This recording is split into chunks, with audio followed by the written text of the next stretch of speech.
Good morning. You're watching Renaissance Living, and I'm your host, Denise Perot. And today I have an amazing guest. He is at the forefront of an industry that's really starting to change the way, not only the way that we live and breathe, but the way that industries operate, that different companies operate. It's a fascinating world of the drone industry.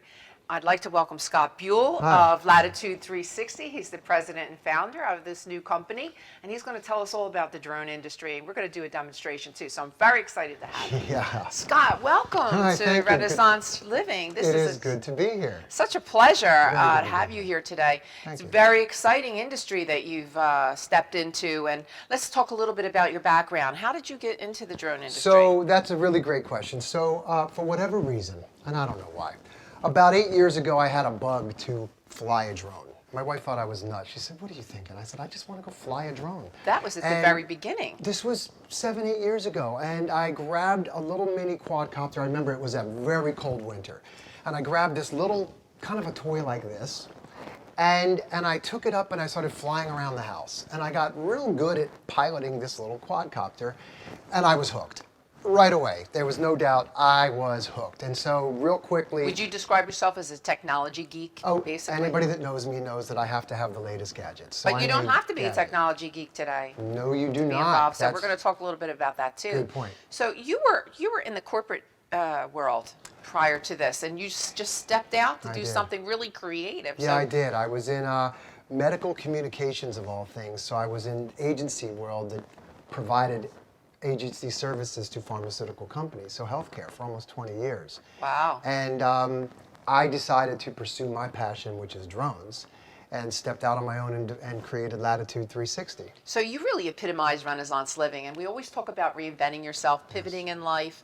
You know, you don't have to stay in something that is not bringing you satisfaction and happiness in your life. So you stepped out of the corporate world to get into the drone industry, and since the first time you flew a drone, things have really changed and skyrocketed. So tell us about what your main interest is in being involved in the drone world. Great.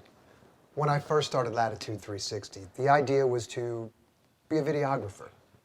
Fly my drone, take real estate videos, support creative efforts and so forth. And I've done that. I went and got my license, my FAA certification, which you could take right down in Medford at the Flying W. And I had a lot of fun with that initially. It was great traction right up front. Let me ask you a question before, I'm sorry to interrupt, but to get an FAA license, does everyone have to have that to fly a drone? You do if you're going to fly commercially. Oh, okay. If you're a hobby flyer, a recreational flyer they call them, you do not, but you do have to register your drone. Okay, sorry for the interruption. No, that's quite all right. So fast forward 8 months or so, and my focus has evolved. So while I'm still involved with using drones for aerial photography, for example, I work with a group in Philadelphia. We use aerial photography as exhibits in litigation support. But I've also started to be more involved in using drones as a means of educating children. So you hear of STEAM and you hear of STEM. These are science, technology, engineering, arts, and math.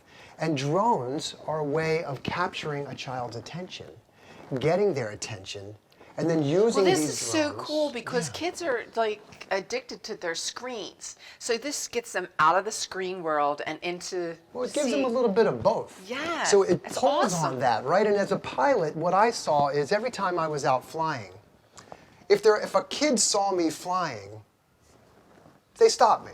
What are you doing? What are you looking at? And I was so happy to stop and show the kid nothing watching the face of a child when they can see their neighborhood or their city from 400 feet in the air. So now you have an attention. So this is where I started to look and go, I'd like to see that too. You have attention, right? So what if this kid's maybe struggling? What if this child is laid out, a little like me was a child, a little bit, had a little bit of anger, a little bit of an aggression. There were people that stepped into my life at a young age that changed the trajectory of my life. And so if I can use drones as a means of doing that, well, isn't that an amazing thing to be able to accomplish? What a sense of fulfillment to be able to do that. And there are a host of people that have come into my world over the last 6 to 8 months that have the same mission, which is really to use the drones and the drone technology. Because if we back up a moment, depending upon what report you read, you're looking at a 17 to 29 to $40 billion industry by the year 2026.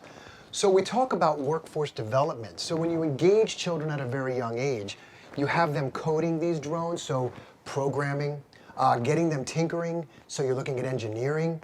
The coding applies the science and the math. We are developing the drone innovators of the future. See, this is so fascinating because what you're saying is really reshaping my view of the drone world, because all I see is a bunch of people going out there and maybe putting airplanes in harm's way, but this is a whole new way to look at the drone industry. And you have a point. I mean, you've always got in all of your crowds, you've always got that one or two that are going to go out and do something ridiculous with the technology. Yeah. They abuse it. There was just last week, I think one actually hit a helicopter. That's what they think. Oh, and so my goodness. It's the first that we've seen where we actually have a collision of something.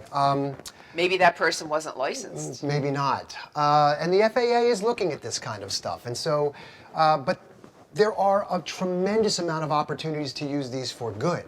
So let's talk about search and rescue. So about a month or so ago, there was a young boy who was missing.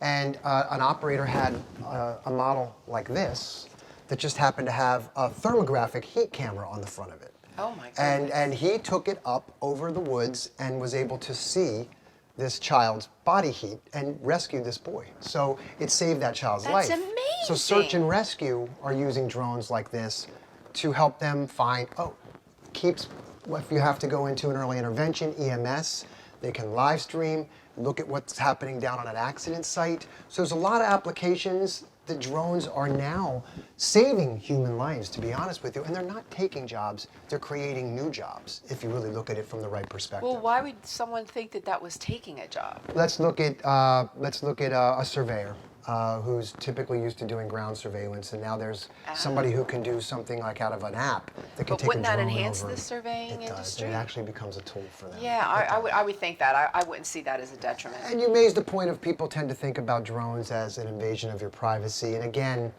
there's always going to be those rogue folks that kind of abuse the technology. But by and large, Yeah, but you can be watched by your own television set today in your living room. Well, so a drone, you know what? Yeah. Who cares? Because you can't get away from it. Exactly. Right. So it's fascinating.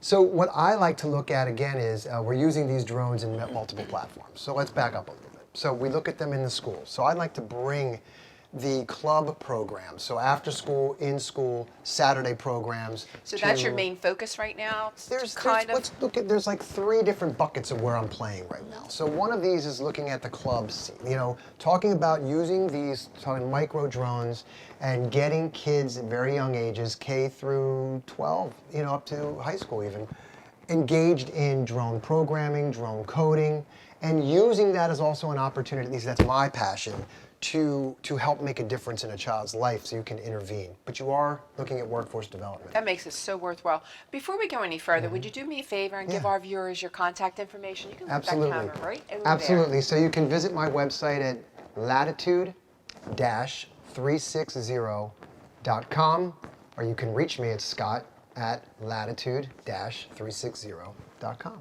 Thank you. I'm also fascinated by the fact that you've been using the drones to help team building in the corporate sector. That is something that I have to give a little bit of kudos to a colleague of mine who was seeing what I was doing at the child level and said to me, have you ever thought of using these in corporate team building? And that's such a huge thing for corporations. It was such a leap, take their right? teams out to a really nice place and camping and all these other things. It's a big business. I know the biggest rage right now has been the hatchet throwing. We have escape rooms. We have scavenger hunts. Well, what we do is we take the indoor models, and they're very simple to fly.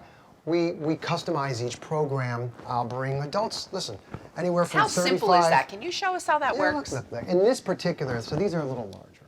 But this guy is it's made by a company called Parrot. It's a very simple inside drone. You just press one takeoff. Exciting. Oh my gosh. So we use these drones because they're very simple to fly. They don't require. Where is it? He's don't right see it here. on the screen. Oh, I don't want to hit there you. it is. Let's bring him down. Okay. See? Oh my gosh. He's Put fine. him in front of your sweater. Let's bring him over here. Wow. There you go. I'm backwards. There you That go. is really So these guys amazing. are real fun to fly. They're very simple to fly. So with the adult groups, I'll have them pair up and we'll have an obstacle course challenge. You could just make that fly all over. Yeah. How cool is So that? we're actually working on a program right now where we're going to bring him back in the camera and watch yourself there. And we're going to use the flip ability to maybe do some flip activities. Go right up to that camera there, Scott. Alrighty. Let's go. Right in the front there. Yeah. Let's go. That is incredible. So we'll do some flips. Now, and- how long did it take you to become skilled like that? Well, he almost took my head off. So, not long, actually. You want to go? He wants to go. That is so cool. There we go. Anyway, isn't that fun? So the they're crash fun. doesn't hurt it No, either. no, they're very resilient. That's why we use them for the kids. How much does a drone like that cost? So this generally little speaking? guy, actually, the controller and the drone itself is roughly $75 to $80. Wow, that's so a not good much. Hanukkah or a Christmas present. This is a great little gift. I like this drone. It's an indoor drone. To take this outside would be a little tricky because it's very light and it can't handle wind. So we offer, Saturday night, we're doing an indoor drone race in Medford where we'll have kids come in and they can meet some drone pilots. And I'm really trying to build out indoor drone playing because there's nothing like flying in an open space with no obstacles. Because we know what happens. Kids get a drone for Christmas. I know there's going to be a ton of them for Christmas or Hanukkah. Adults go crazy. They're going to end up on roofs. They end up in trees because a quadcopter is very tricky to fly. So I give basic general flight lessons. There's a lot to it, but a lot of them end up in trees and on roofs. But so an indoor experience is a whole lot of fun because the kids, first off, they're only leasing the drones for a moment. So they bring them in and we supply the drones and they fly and they give them back. And the parents love it because it entertains the child for about What a an great hour. afternoon activity. fun, I right? think that's awesome. Terrific fun. You must be overrun with parents bringing their children to you now. We will be. I think so too. Yeah. And where do you do that particular So I look at event? indoor turf facilities locally. So the one that we're using right now is Big League Dreams out in Medford, New Jersey. There's actually a Big race League Dreams. Yeah. I love that. So they're off Fostertown Road in Medford, New Jersey, and this Saturday night from 5 to 9, it's free to come watch an indoor drone race. So hold that thought. Big League Dreams this Saturday night. Yeah. So I think that that's a great place for you guys to go. Even during the holidays, it's a fun thing. Absolutely. And don't go away. We'll be right back with more about the drone industry.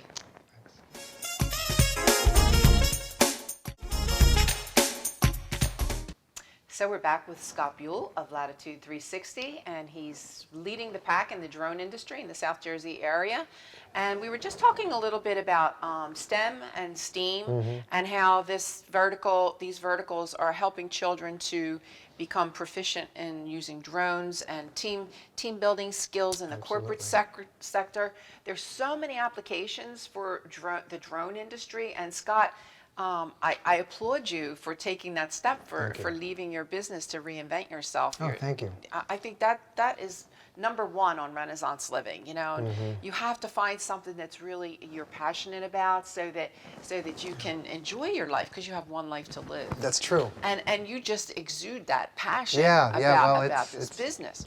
One of the things that I think is so interesting is that you are really concentrated on helping young women and Yes. young girls in this. That's a great point because when we think about STEM, which is science, technology, engineering, and math, and when we think about that concept, where do you immediately see engineers, and where do you immediately the girls see? are left out. You see guys, you see boys. guys. So I work with a group. They're called Women in Drones. Sharon Rossmark is the CEO, and her partner Oveda V. Hancock are building out this entire network of women-owned drone businesses, and they focus a lot of their STEM education efforts at the young ladies. So they put role models in front of these young ladies to watch that women are actually owning and operating drones.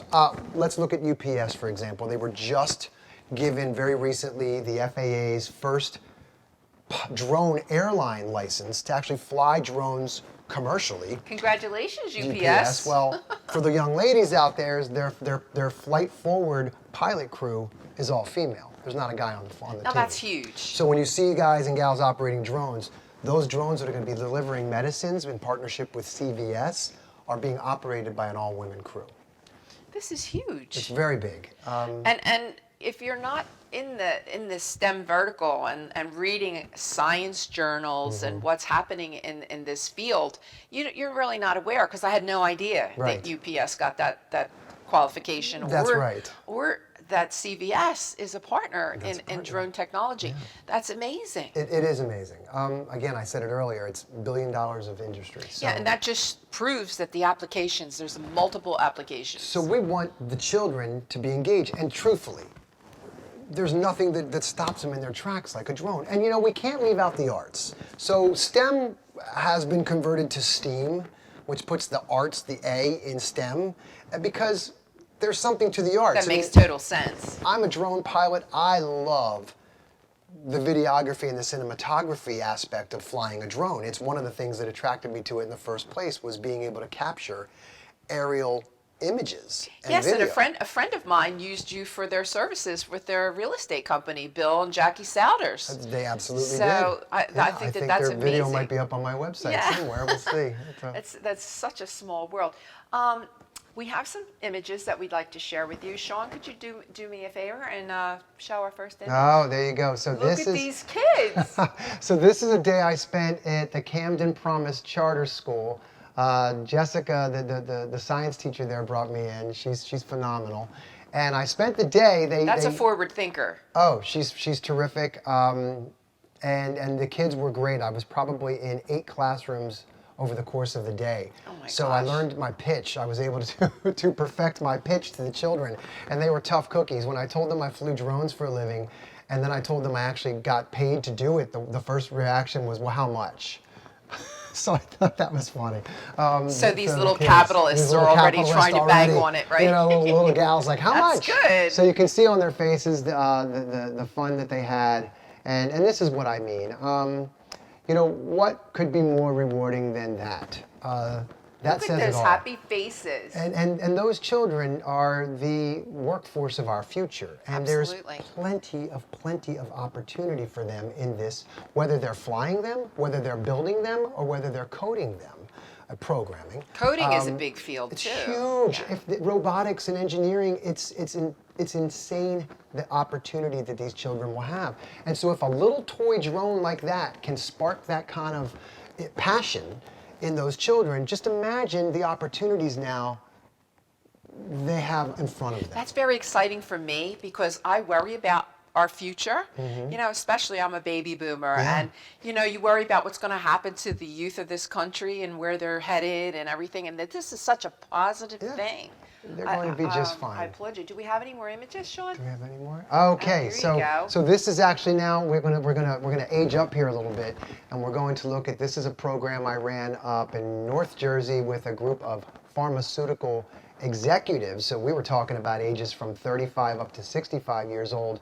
Really? I taught them how to pilot their drones, and it was this little drone here that we were flying earlier, and then they were to pair up and had to work as teams to complete an obstacle course in time. And it was fairly basic. I didn't want to scare anybody away, but they had an absolute amazing time. Nobody was scared. And the nice thing about this for the adults is, I don't care how old you are, I don't care your gender or your physical ability. So, you know, some teams go out and they want to rock climb, and that's all great and good, but what about the person who may not be able to scale that wall? Anybody can pick up these drones and fly That's them. a really great point, because this is something that anyone can do. Pretty If you're much. disabled, or if you have a handicap and maybe you're in a wheelchair, think of this. I had a corporation that works with a workforce that may be in wheelchair. They could actually participate in a program like this, where they're flying the drones around, doing challenges.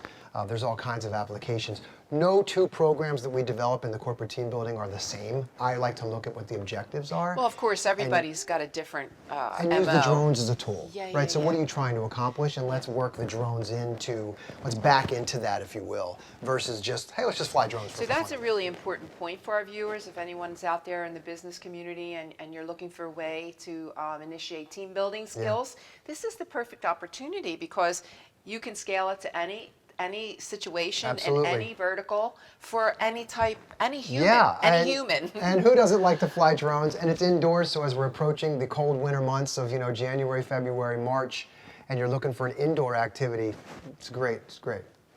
I just love what you're doing, Scott. Thank you. Thanks. So, where do you see yourself in the future? I mean, there's so many things that you want to tackle. It's a good question. What's your next focus? I mean, you're doing the team building skills for students, which is your passion. You're doing corporate building skills. You're helping people to, access an industry, even if they have disabilities. So you're covering a lot of territory here. I am, and one would call it scattershot. And the play fields, and it's racing great. and all this stuff. So I while some might think that that's out here, and I agree that it think is. so. I look at pulling it all together. So when you say to me, and it's a very good question, where do you see yourself in 5 years?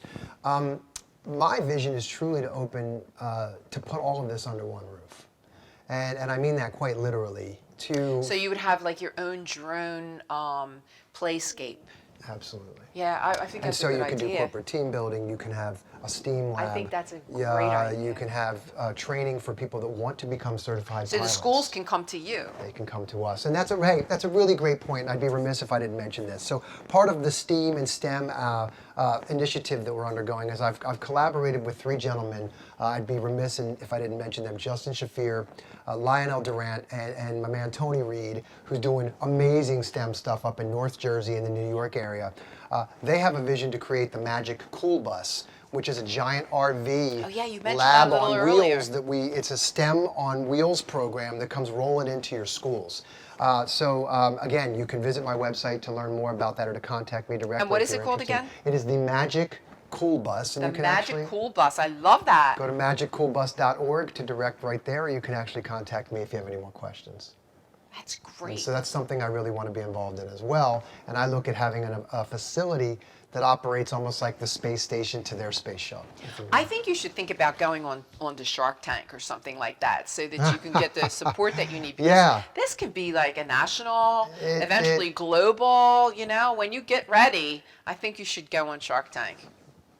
Baby steps, right? Baby steps. We start small and scale quickly is what we're after here. Well, Scott, you have changed my whole understanding of the drone industry, which is something that I've never even really thought about, but it's coming into every area of our life, Yes, our lives. And in a good way. In a good way. Not spying on your life. Yeah, We're not going to go there. I didn't realize there were so many applications. Yeah. Pardon me. I think you're the person to lead the pack. Thank you. And I really appreciate you coming and sharing your passion with us on Renaissance Living. I have had a blast. I'm so glad I got to fly. And we got to see around. drones in action. See, I look at a space like this and immediately I go and fly in here. So. And I want to thank all of our viewers for watching Renaissance Living, and we'll see you next time. Thank you.